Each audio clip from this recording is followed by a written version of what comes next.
মানুষ মনে প্রাণে যে কাজটা করতে চায়, সময় এবং সুযোগ আসার পর মানুষ সে কাজটা আর করতে পারে না। কেবল দ্বিধাবোধ হয়, অস্বস্তি হয় তখন।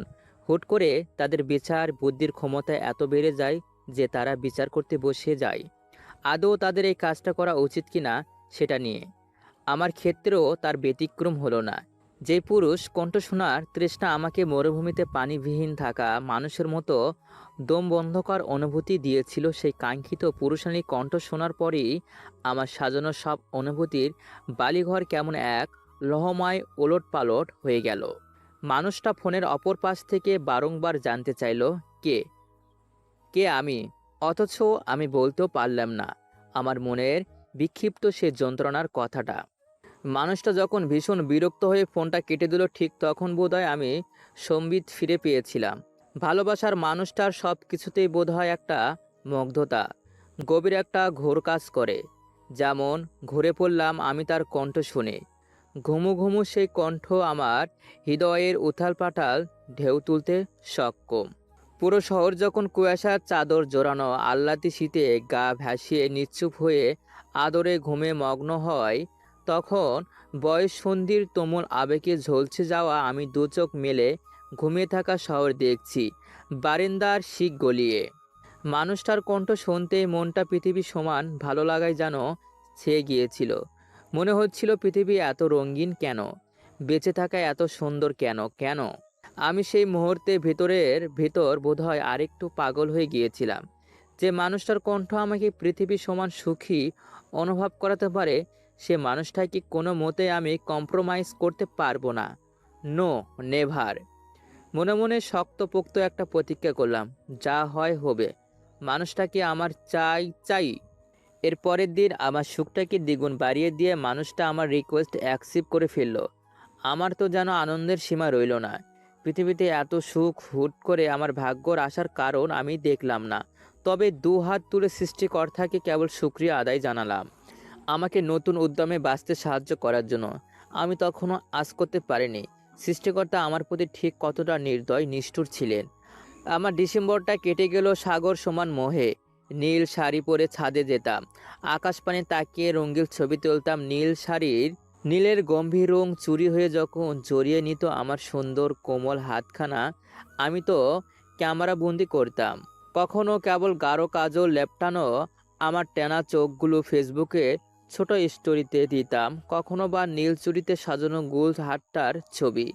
মানুষটা টুকটাক স্টোরি রিপ্লাই করতো, ছোট করে বলতো সুন্দর, ব্যাস আমি পেয়ে যেতাম পৃথিবীর সমস্ত সুখ। টানা 1-1.5 বছর পর বোধহয় আমি স্বাভাবিক হওয়া শুরু করলাম। খিলখিল করে হাসার অভ্যাসটা আমার কোনো কালে না থাকলেও তখন সে অভ্যাসটা হয়ে উঠল। তবে এত কিছুর মাঝেও মানুষটা জানতো না আমি কে, আমি আসলে কি। আমার নামটা অবধি জানতো না। আর ফেসবুকে তত কথাও আমাদের হয়নি। সময়টা তখন জানুয়ারি 18 কিংবা 19। আমি টেবিলে পা ঝাঁকিয়ে পড়ছি, পড়ছি বললে ভুল হবে, পড়ার চেষ্টা করছিলাম। মস্তিষ্ক ততদিনে পড়াশোনার ব্যাপারটা নিতে না পারার অভ্যাস করে ফেলেছে। পরিচিত পড়াশোনাগুলো কেমন অপরিচিত লাগতো, তবু আমি চেষ্টা শুরু করলাম। জানুয়ারি শেষ হলেই বোর্ড পরীক্ষা শুরু, আমার যে পারতেই হবে। দুপুরে পা ঝাঁকিয়ে গভীর ধ্যানে আমি যখন পড়ার মগ্ন, তখন দরজার সামনে উপস্থিত হলো আমার মা। বেশ স্থির কণ্ঠে বলল, আসবো? আমি বই থেকে মুখ তুললাম, মায়ের দিকে তাকিয়ে মাথা কাত করে সম্মতি দিয়ে বললাম, আসো। উত্তরটা দিয়ে আমি চোখটা নামিয়ে বইয়ে রাখলাম। আসলে ততদিনে আমি বেশ লজ্জিত অনুভব করেছিলাম। বাবা মায়ের সাথে আমি যে বড্ড কঠিন খারাপ আচরণ করেছিলাম, যেটা আমার উচিত হয়নি, যার জন্য তখন তাদের সাথে আমি তেমন মিশতাম না। বাবা মাও আমাকে সুযোগ দিতেন না, কোনো অতিরিক্ত রকমের আচরণ করতেন না। মা আমার ঘরে ঢুকে আমার সামনে এসে দাঁড়ালো, কতক্ষণ আমার বইয়ের দিকে তাকিয়ে রইল বিরতহীন। আমি বুঝলাম মা হয়তো আমাকে কিছু বলতে আসছে। মা সিরিয়াস কিছু বলার আগে সময় নেন, এদিক সেদিক তাকিয়ে ভেতর ভেতর কথাটা সাজিয়ে নেন এবং তারপর বলেন। আর আমার ফাঁসি দেওয়ার ঘটনাটার পর থেকে মায়ের এই অভ্যাসটা কঠিন হয়ে বসেছে আর অভ্যাস তালিকায়। মাকে চুপ থাকতে দেখে আমি মুখ খুললাম, মা কিছু বলবে? আমার অতি রাগে মা কেমন কোমল হয়ে গিয়েছে, তখন সে রাগ দেখাতো ভুলে গিয়েছিলাম। আমার কথার উত্তরে মা মাথায় হাত বুলিয়ে দিলেন, ক্ষীণ সুরে জিজ্ঞেস করলেন, এখন ভালো আছিস মা, সুস্থ আছিস? আমি হাসলাম। আমি কতটা বিশ্বস্ত হয়ে গিয়েছি যে আমাকে চোখের সামনে সবসময় দেখেও একটা প্রশ্ন জিজ্ঞেস করলো। আমি হেসলাম, হেসে উত্তর দিলাম, ভালো আছি মা, কি বলবে বলো না। মা কিছুটা সময় নিয়ে বলল, তুমি কি করে এবারের পরীক্ষাটা স্কিপ করবে? পরের বছর না হয় ভালোভাবে পড়ে দিও। এবছর তুমি সুস্থ হও না। তুমি যদি নিজেকে স্ট্যাবলিশ মনে না করো এখন পরীক্ষার জন্য, তবে ইটস ওকে। আমার আর তোমার বাবার তেমন আপত্তি নেই। আমি দরজার দিকে তাকালাম খুব গোপনে। পর্দার আড়ালে বাবার স্থির পা জোড়া নজরে এলো। আমি হাসলাম। বাবা মা কতটা ভালোবাসেন আমাকে, কতটা ভাবেন আমাকে নিয়ে। আমার কষ্ট ভেবে তারা তাদের অতি প্রিয় পড়াশোনাটাও আমাকে বর্তমানে ছেড়ে দিতে বলছে। আমি মাকে ভরসা দিয়ে বললাম, চিন্তা করো না মা, আমি পারবো, এতটুকু বিশ্বাস রাখতে পারো। মা মুচকি হেসে চলে গেলেন, কিন্তু আমার মাথায় ঘুরতে থাকলো বাবা মায়ের সেই চিন্তিত মুখগুলো।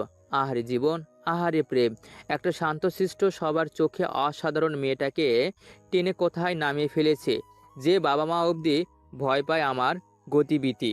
হুড়মুড় করে চলে গেল জানুয়ারির বাকি সময়টাও। বলবো করে আর বলা হলো না। ফেব্রুয়ারি শুরু হলো, ব্যস্ত সময় পার করছি। পরীক্ষা চলছে, না খেয়ে মুখে বোধহয় পড়ছিলাম। দেখতে দেখতে 3টা পরীক্ষাও চলে গেল। অতঃপর ঘটলো আমার জীবনের সর্বশেষ বিপর্যয়। আগামী শনিবারের গণিত পরীক্ষা। বোধহয় সেদিন বুধবার ছিল। আমি পরীক্ষা দিয়ে এসে পড়তে বসেছি। মা ছুটে এলেন, হাসি হাসি মুখ তার। আমি মাকে এত খুশি দেখে নিজেও হাসলাম।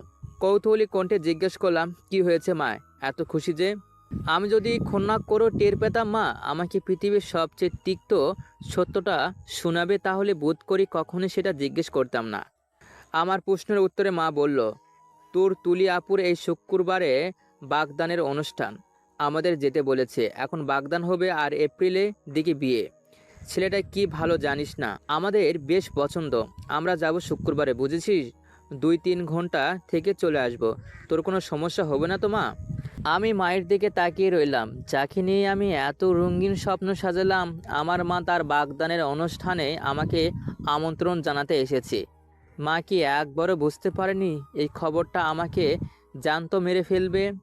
আমার যে বুক ভার হয়ে কষ্টটা আনন্দ চালাচ্ছে, এটা কি মা টের পাবে? আমাকে চুপ থাকতে দেখে মা আমার বাহু ধরে সামান্য ধাক্কা দিল। ব্যস্ত কণ্ঠে জিজ্ঞেস করলো, কিরে যাবি তো?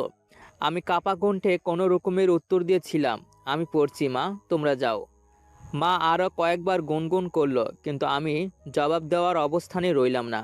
মা সুবিধা করতে না পেরে চলে গেলেন, অথচ আমার ভিতর তখন আকাশ সমান যন্ত্রণা। এই মুক্ত পৃথিবীতে আমি যেন স্বাধীনভাবে তখন শ্বাস নিতে পারছিলাম না। অল্প বয়সে আবেগ যে এতটা ভয়াবহতা আমার জীবন দিয়ে আমি হাড়ে হাড়ে টের পাচ্ছিলাম। আমি মানতেই পারছিলাম না আমি যাকে ভালোবাসি সে আমাকে রেখে অন্য কারোর সাথে ঘর বাঁধবে। চারপাশে তখন আমি হাহাকার দেখছি, কিন্তু বাঁচতে যাওয়ার আশায় আমি দিকশূন্য। তখন আমার শ্বাসের গতি অস্বাভাবিক হচ্ছিল। বুঝলাম অনাকাঙ্ক্ষিত খবরটা আমার মস্তিষ্ক নিতে পারছি না। আমি পাগলের মতো ঘরে ছুটতে লাগলাম। চোখের সামনে ফোনটা পেতে কল লাগালাম পাবেলা ম্যাডামের ফোনে। সেদিন আমার ভেতরে নিজেকে বাঁচানোর তাগিদ ছিল। আমি চাচ্ছিলাম আমার প্যানিক অ্যাটাক না হোক। আমি অন্য কিছু চাচ্ছি আমার জীবনে। এই মৃত্যু খেলা আমি আর সহ্য করতে পারছিলাম না। পামেলা ম্যাডাম কল ধরলেন তৎক্ষণাৎ। সে কল ধরতেই আমি কাটতে কাটতে লুটিয়ে পড়লাম। হাউমাউ করে চিৎকার করে বলতে লাগলাম, আমার তাকে লাগবে, আমার তাকে লাগবে। অন্য কেউ হলে হয়তো আমার সে আর্তনাদ বিচলিত হতো, দিশাহারা হতো, কিন্তু পামেলা ম্যাডাম এসব কিছুই হলো না। বরং ধীর কণ্ঠে বলেছিলেন, তুমি বড্ড দুর্বল রজনী। তোমার এই লাগবে অনুভূতিটাই তোমার সমাপ্তির কারণ হয়ে না দাঁড়ায়। দেখো, আমি শুনলাম না তার কথা, বুঝলাম না, বারংবার বলছিলাম, কিছু করুন ম্যাডাম। পামেলা ম্যাডাম বলল আমাকে তৈরি হতে, সে আমাকে নিতে আসবেন। আমি জিজ্ঞেস করলাম, কোথায় যাব? কেন কেন যাব? কিন্তু সে তার কোনো জবাব দিল না। তবুও একরাশ আশার আলো নিয়ে আমি তৈরি হলাম। ততদিনে আমার ভিতরে একটা ধারণা জন্ম হয়েছিল, সে পামেলা ম্যাডাম চাইলেই সব করতে পারবেন। আর আমার সেই ধারণা থেকে আমি আলোর আশাই পেলাম। পামেলা ম্যাডাম নিজের কথা রাখলেন। ঠিক 3 ঘন্টা পর আমাকে নিতে এলেন। মা কোনো কৈফিয়ত চাননি, বরং আমাকে অবাক করে দিয়ে সেদিন আমাকে জড়িয়ে হাউমাউ করে কেঁদে উঠলেন। মায়ের কান্নার কারণ বুঝলাম না, কিন্তু সে যে নিজেকে বড্ড অসহায় অনুভব করেছিলেন তা তার চোখে মুখে প্রকাশ পেয়েছিল। পামেলা ম্যাডামও সেদিন গম্ভীর মুখে আমাকে হাত ধরে ঘর থেকে নিয়ে গেলেন। সে হাতটা ধরেই আমার জীবনের সবচেয়ে বড় এবং সবচেয়ে শেষ বদলটা হয়। এরপর আমার জীবন নদী স্রোত বদলায়, পথ ধরে অন্য ঠিকানায়।